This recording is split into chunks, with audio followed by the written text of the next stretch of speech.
할렐루야, 반갑습니다. 5월 13일 화요일 아침 묵상 시간입니다. 오늘 우리가 함께 읽게 될 통독의 범위는 이사야서 4장부터 6장까지입니다. 그 중에서 우리는 4장 말씀을 함께 묵상하기를 원하는데요. 하나님의 음성을 깊이 듣는 시간이 되시기를 간절히 소망합니다. 함께 말씀을 읽겠습니다. 그날이 오면 7 여자가 한 남자를 붙잡고 애원할 것이다.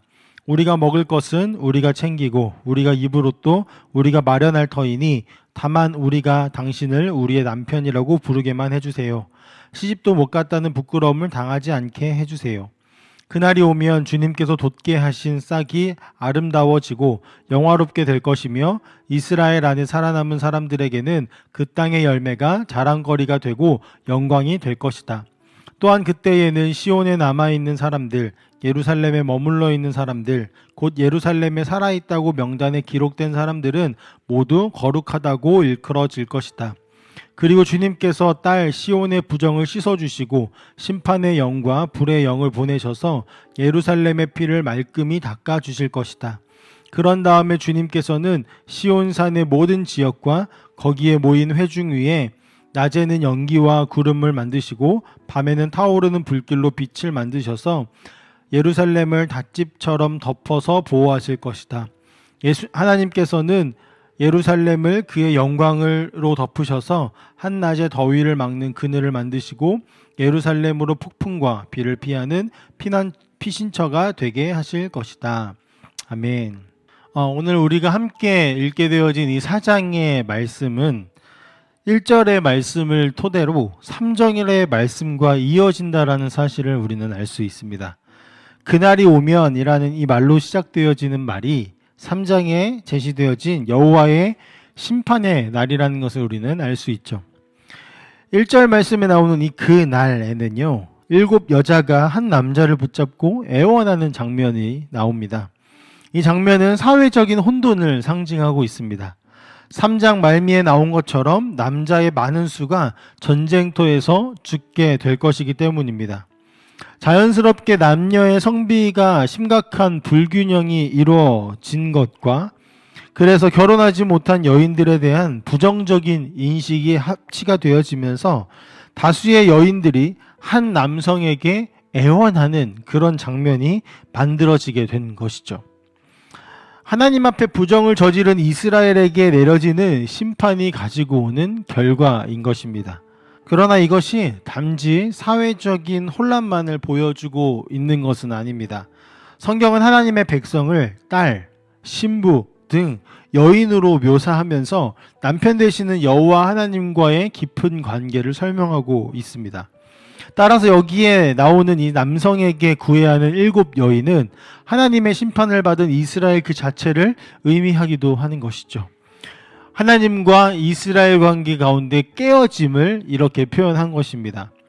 여인이 남자를 만나 혼인을 한다라는 것은 구원과 관련되어진다라고 우리가 해석할 수 있다면, 지금 이 여인들은 구원을 갈망하는 사람들, 구원을 갈망하는 이스라엘 백성들로 해석을 할 수 있는 것입니다. 이렇게 심판의 결과가 그려진 후에 이어서 2절에 다시 한번 그날이 오면이라는 말로 시작이 되어지고 있는데요. 성경은 사실 처음 쓰여질 때는 장과 절이 나뉘어지지 않았습니다. 후에 성경을 읽고 강해하기 편하게 하기 위해서 장과 절을 구분한 것입니다.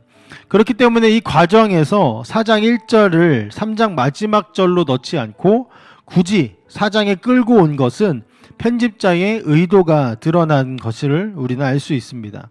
왜냐하면 4장 1절의 그날과 2절의 그날은 완전히 반대가 되어지는, 대조되어지는 것이기 때문이죠. 1절의 그날이 앞서 말한 것처럼 심판의 날이라면 2절부터 나오는 이 그날은 회복, 구원의 날을 나타내고 있기 때문입니다.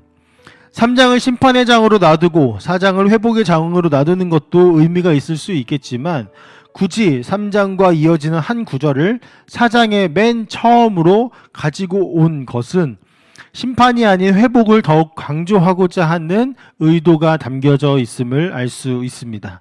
그리고 이것이 하나님께서 이사야를 통해 전달하고 싶으신 메시지이기도 하죠. 이제 2절의 그 날에 대해서 함께 살펴보겠습니다. 이 날은 회복의 날입니다. 먼저 주님께서 돋게 하신 싹이 아름다워질 것이다 라는 예언이 등장합니다. 여기서 싹이라는 이 단어는 새로운 생명을 의미합니다. 그런데 이 싹이 어떻게 돋아나냐가 매우 중요하겠죠. 이 싹은요, 주님께서 돋게 하셨다라고 표현합니다.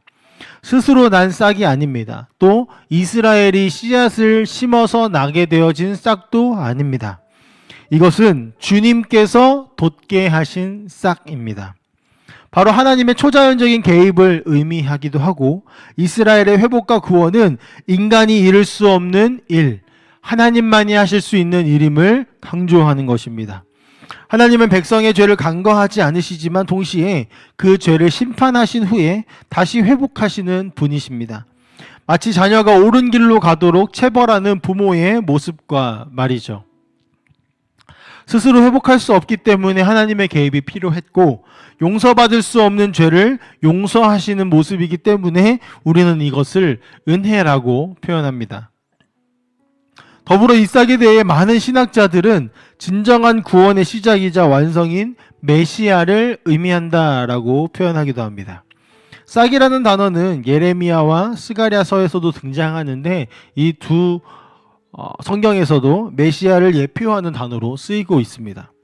그리고 신약 시대에 들어와서 메시아로 오신 예수님께서 나는 참 포도나무요 라고 말씀하시면서 이 싹이 왕성하고 장성하여 나무가 되어졌다라는 의미와 표현으로 이사야의 예언을 성취하셨다라고도 해석을 합니다.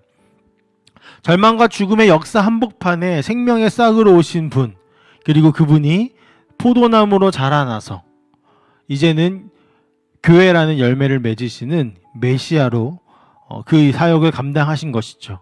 그분이 바로 예수 그리스도이십니다. 이사야의 예언은 이제 계속 이어져 살아남은 사람들에 대한 이야기까지 이어집니다. 여기서 살아남은 사람들은 단순히 남은 사람들이 아니라 하나님의 정결케 하심을 입은 자라고 표현되어지는데요.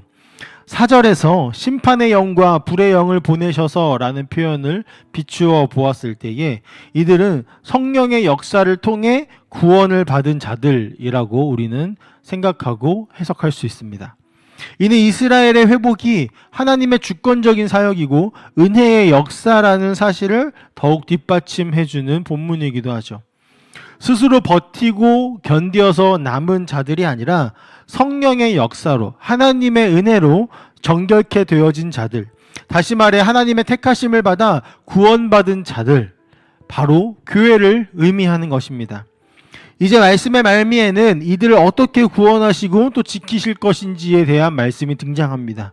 5절에 낮에는 연기와 구름으로, 밤에는 불길로 보호하시겠다라는 표현이 등장하는데, 이 표현이 우리에게 매우 익숙하죠. 바로 출애굽기를 연상케 하기 때문입니다.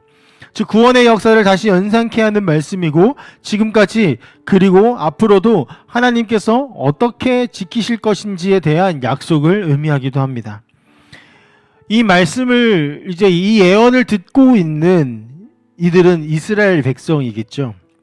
이들은 이 말씀을 듣고 출애굽의 그 당시의 상황들, 그리고 부모와 선조들을 통하여서 듣게 되어진 그 이야기들이 떠올랐을 것입니다. 동시에 이사야를 통해 하신 하나님의 말씀을 신뢰할 수 있게 되어졌을 것입니다.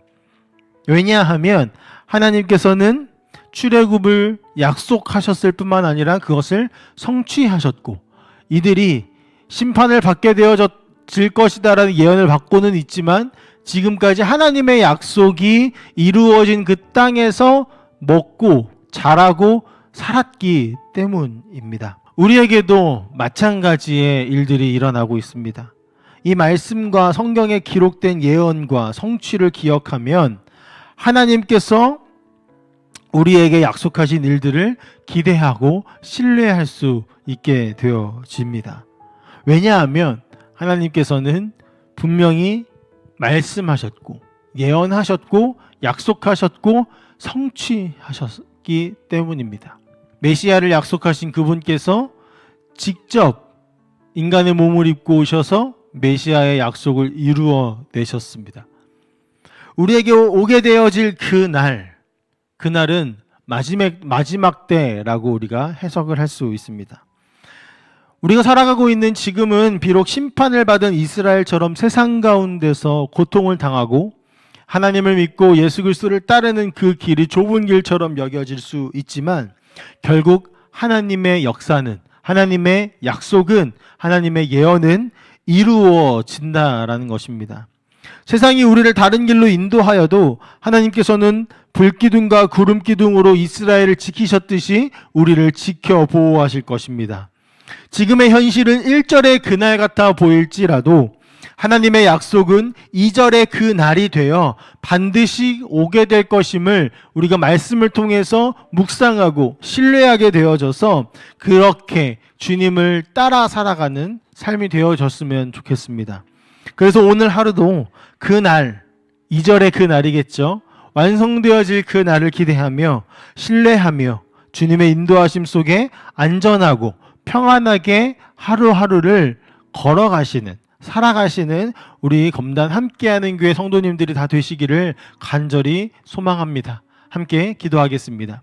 사랑의 하나님 아버지 감사합니다. 이사야의 말씀을 통하여서 대조되어지는 그 날을 우리가 함께 살펴보면서 하나님께서는 죄를 심판하시는 분이시지만 그 죄를 심판하신 후에 다시 회복시키신다라는 그 약속과 또 이미 그렇게 이루어진 그 약속들을 우리가 신뢰하면서 그리고 우리에게 이루어진 구원의 역사를 기억하면서 우리가 오늘 하루를 하나님 당신을 신뢰하며 살아갔으면 좋겠습니다. 그리고 완전하게 되어질 그 날을 소망하며 오늘 하루를 주님을 닮아가는 모습을 포기하지 않고 오히려 정진하며 기뻐하며 걸어갈 수 있는 우리 함께하는 교회 성도님들이 다 되실 수 있도록 주님 인도하시고 축복하여 주시옵소서. 감사드리며 살아계신 예수님의 이름으로 기도합니다. 아멘.